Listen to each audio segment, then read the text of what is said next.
जय माता दी। जैसा कि आप सभी लोग जानते होंगे, गुप्त नवरात्रि आरंभ हो गए हैं और इस गुप्त नवरात्रि के अवसर पर हम दुर्गा सप्तशती का पाठ कर रहे हैं। आइए आप भी मेरे साथ में दुर्गा सप्तशती का पाठ कीजिए। अथ अर्गला स्तोत्रम।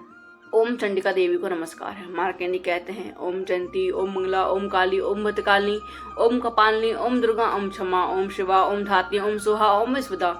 इन नामों से जगदम्ब प्रसिद्ध जगदम्बिके तुम्हें मेरा नमस्कार है। देवी चामुंडा तुम्हारी जय हो। संपूर्ण प्राणी को पीड़ा हरने वाली देवी तुम्हारी जय हो। सब में व्याप्त रहने वाली देवी तुम्हारी जय हो। कालरात्रि तुम्हें नमस्कार है। सब में व्याप्त रहने वाली देवी तुम्हारी जय हो। जय हो। कालरात्रि तुम्हें नमस्कार है। मधु और कैटव को मारने वाली तथा ब्रह्मा जी को वर देने वाली देवी तुम्हें नमस्कार है। तुम मुझे रूप आत्मा सबका ज्ञान दो। जय मोह पर विजय तथा यश, मोह विजय तथा ज्ञान प्राप्ति रूप यश दो। आप काम क्रोध आदि शत्रुओं का नाश करो। महिषासुर का नाश करने वाले, भक्तों को सुख देने वाली देवी तुम्हें नमस्कार है। तुम मुझे रूप दो, जय दो, यश दो, काम क्रोध आदि शत्रुओं का नाश करो। रक्त बीज का बंध और चंडमुंड का विनाश करने वाली देवी तुम मुझे रूप दो, जय दो, यश दो, काम क्रोध आदि शत्रुओं का नाश करो। शुंभ और निशुंभ तथा धर्मनुष्ठ से मर्दन करने वाली देवी तुम मुझे रूप दो, जय दो, यश दो, काम क्रोध आदि शत्रुओं का नाश करो। सबके द्वारा बद्ध त्रिकोण चूर्ण वाली तथा संपूर्ण सौभाग्य प्रदान करने वाली देवी तुम रूप दो, जय दो, यश दो, काम को आदि शत्रुओं का नाश करो।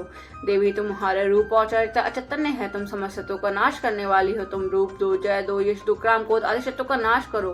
पापों को दूर करने वाले चंडिके जो भक्त तुम्हारे चरणों में सर्वदा मस्तक झुकाते हैं, तुम उन्हें रूप दो, जय दो, यश दो, काम को आदि शत्रुओं का नाश करो। रोगों का नाश करने वाले चंडिके जो भक्ति वो तुम्हारी स्तुति करते हैं, तुम उन्हें रूप दो, जय दो, यश दो, काम को आदि शत्रुओं का नाश करो। चंडिके जो इस संसार में भक्ति वो तुम्हारी पूजा करते हैं, तुम उन्हें रूप दो, जय दो, यश दो, काम को आदि शत्रुओं का नाश करो। मुझे सौभाग्य दो, आरोग्य दो, परम सुख दो, रूप दो, जो मुझसे रूप दो, जय दो, यश दो, काम को आदि शत्रुओं का नाश करो। जो मुझसे देश रखते हो उनका नाश करो। मेरे बल की वृद्धि करो। मुझे रूप दो, जय दो, यश दो, काम को आदि शत्रुओं का नाश करो। देवी मेरा कल्याण करो। मुझे उत्तम संपत्ति प्रदान करो। मुझे रूप दो, जय दो, यश दो, काम को आदि शत्रुओं का नाश करो। अंबिका देवता और दोनों ही अपने माथे मुकुटमणि को तुम्हारे चरणों में घिसते रहते हैं, तुम मुझे रूप दो, जय दो, यश दो, काम को आदि शत्रुओं का नाश करो। तुम अपने भक्तजनों को विद्वान यशस्वी लक्ष्मीमान बनाओ, तुम मुझे रूप दो, जय दो, यश दो, काम को आदि शत्रुओं का नाश करो। प्रचंड दैत्यों को प्रदान करने वाले चंडिके मुष्ट नागत को रूप दो, जय दो, यश दो, काम को आदि शत्रुओं का नाश करो। चतुर्मुख ब्रह्माजी के द्वारा प्रसन्न चाबुधारी परमेश्वरी तुम मुझे रूप दो, जय दो, यश दो, काम को आदि शत्रुओं का नाश करो। अंबिके भगवान विष्णु नित्य निरंतर भक्ति को तुम्हारी स्तुति करते हैं, तुम मुझे रूप दो, जय दो, यश दो, काम को आदि शत्रुओं का नाश करो। हिमालय कन्या पार्वती के पति महादेव द्वारा प्रसन्न परमेश्वरी तुम मुझे रूप दो, जय दो, यश दो, काम को आदि शत्रुओं का नाश करो। सजीपति इंद्र के द्वारा संबंधित से पूजित होने वाले परमेश्वरी तुम मुझे रूप दो, जय दो, यश दो, काम को आदि शत्रुओं का नाश करो। प्रचंड भुजदंड वाले दैत्यों का घमंड चूर करने वाली देवी तुम मुझे रूप दो, जय दो, यश दो, काम को आदि शत्रुओं का नाश करो। देवी अंबिके तुम अपने भक्तजनों को सदा असीम आनंद प्रदान करते रहो, तुम मुझे रूप दो, जय दो, यश दो, काम को आदि शत्रुओं का नाश करो। मेरे मन की इच्छा के अनुसार चलने वाला मुझे मनोहरपति प्रदान हुआ है। दुर्गम सागर से तारने वाला कुर्मल उत्पन्न हुआ है। जो मनुष्य इस का पाठ करके शब्द रूपी महासत्व का पाठ करते हैं, वह शब्द जब संज्ञा वाले शेष फल को प्राप्त होते, साथ ही वह पचन संपत्ति को भी प्राप्त करते हैं। मदानी की जय। दिव्य अर्गला स्तोत्रम संपूर्णम अथ कीलकम। ओम चंडिका देवी को नमस्कार। हम मार्कंडेय कहते हैं, विशुद्ध ज्ञानहीन का क्षीण है शरीर है, तीनों वेद हिरण के तीनों देव नेत्र हैं, जो कल्याण प्राप्ति अपने हस्त मस्तक पर अर्धचंद्र मुकुट धारण करते हैं। उन भगवान शिव को मैं हाथ जोड़कर नमस्कार करती हूँ। जो अभिकीलक है अर्थात मंत्रों की सिद्धि में जो वेगन उपस्थ करने वाला शापरूपी कीलक का जो निवारण करने वाला है, उस सप्तती स्तोत्र को संपूर्ण रूप से जाना चाहिए और जानकर ही उसकी उपासना करनी चाहिए।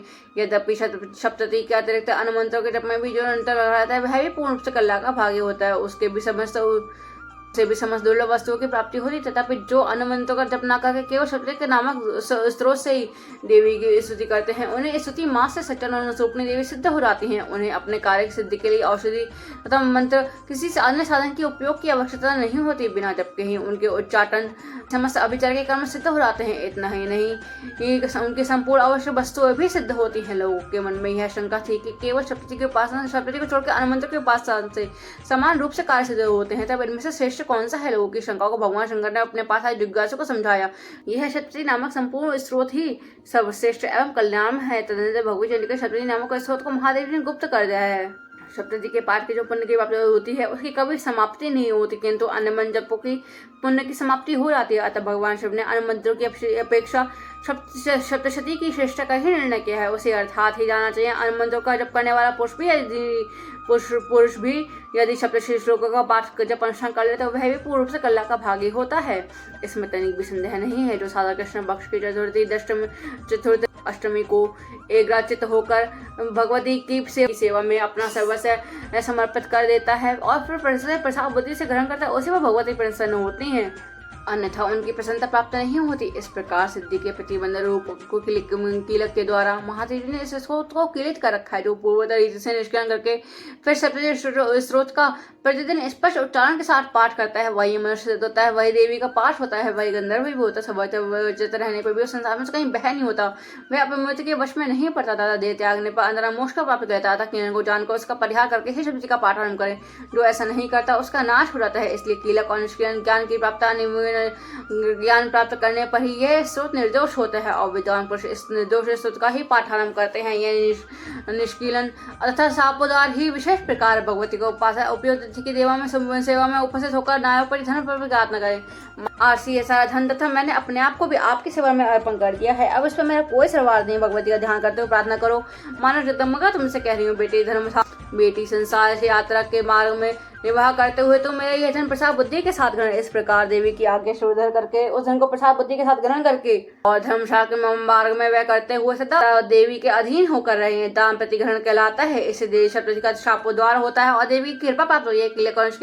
ज्ञान की अनिवार्यता विनाश का होना कहा गया है। इस समय किसी प्रकार का पाठ करो उससे लाभ ही होता है। यह बात बचनों में सदैव स्त्रियों में जो कुछ भी सौभाग्य और आदि दृष्टि गोचर होता है वैसे देवी प्रसाद का ही फल आता है। इस कल्याण में को सदा जप करना चाहिए। मन से पाठ करने पर सफल की प्राप्ति होती है। उच्च स्वर से पाठ करने पर पूर्ण फल की सिद्धि होती है, अथा उच्च स्वर से ही इसका पाठ आरंभ करना चाहिए।